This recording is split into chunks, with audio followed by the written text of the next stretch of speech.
شايفين البوتاجاز ونظافته جميل خالص. تعالوا نشوفوا مع بعض المكونات اللي احنا ضفناها بيه وغسلناها وخليناه يلمع بالشكل ده.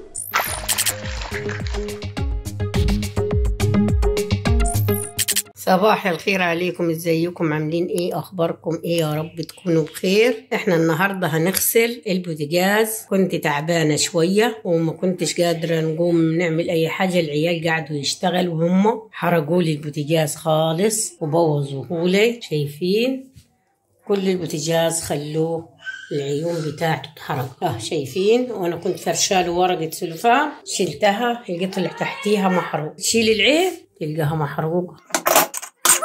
حرقوا كل البوتاجاز. احنا دلوقتي هنشتغل ونشوف مع بعض المكونات. شايفين انا حطيت ملح ليمون، حته دنكار صغيره، وحطيت كربونات، وحطيت سائل للمواعين. هنحط المكون السحر الجميل اللي يخلي اي حاجه معاكي فيها دهون تطلع. انا هرش عليهم من المكون الحلو الجميل ده، وهنجيب المكون اللي هيخليهم ينضف من غير ما تتعبي ولا تعملي اي حاجه بهذا الوضع. شايفه بينضف؟ انا والرش بينضف. هنجيب ميه غلي الليمون هنكبها عليهم، لان انا شايلاه لما خزنت الليمون وغليت الليمون شلت الميه في جزايز البيبس. هنخليها نغسل بها البوتاجاز زي كده. خليكم معاه. شايفه اول ما حطيت الميه المغليه اللي هي بتاعت الليمون بقيت بهذا الوضع. نسيبهم حوالي نص ساعه ونرجع لهم. شايفين الميه بتاعتهم بعد ما بردوا شويه يا دوب دافيين. شايفين طلع الوسخ ازاي من غير ما ندعك لسه. شايفين هندعك دلوقتي. يلا كده هندعك. شايفه بيطلع ازاي بسرعه.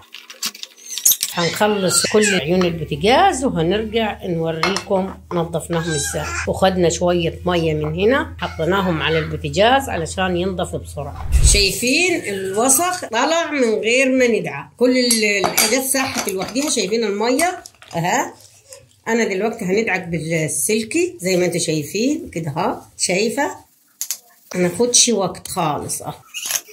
زي ما انت شايفه كده. هنوريكم عين تانية. شايفه خلصهم كلهم ونشوف مع بعض البوتاجاز. شايفه العين بسرعه خالص. الدنكار بينظف مع المكونات اللي انا حطيت. غاليه ميه الليمون كمان، يعني ايه حلوه خالص. اوعي ترمي ميه الليمون اللي تغلي بها الليمون، تشيليها في الجراكن والبرطمان اي حاجه معاك وتسيبيها من بره عادي، مش هيحصل لها اي حاجه. وادي عين تاني. هنخلص الكميه كلها ونرجع لكم. شايفين البوتاجاز بيجي بيلمع، بيجي بيبرق، بيجي حاجه حلوه خالص زي ما انت شايفه. جميل جميل جدا جدا. غسلته بره وجوه وكده وخليناه قشطه. هنحط دلوقتي ورقه السلوفان وهنوريكم العيون اللي انا غسلت. وادي العيون. شايفين الجمال بتاع العيون؟ بتبرق كده، راجع زي ما هو. كل العيون الخمسة بيبرق. هنحط ورقة السلوفان ونوريه لكم وهو مركب على بعض. شايفين خلصته؟ فشايفين الجمال بتاعه وبيبرق زي كأنه رجع جديد تاني. شايفة؟ من بعد كده. يا ريت يا جماعة اللي يعجبوا الفيديو يعمل لنا لايك وشير واشتراك، ونشوفكم على خير بإذن الله.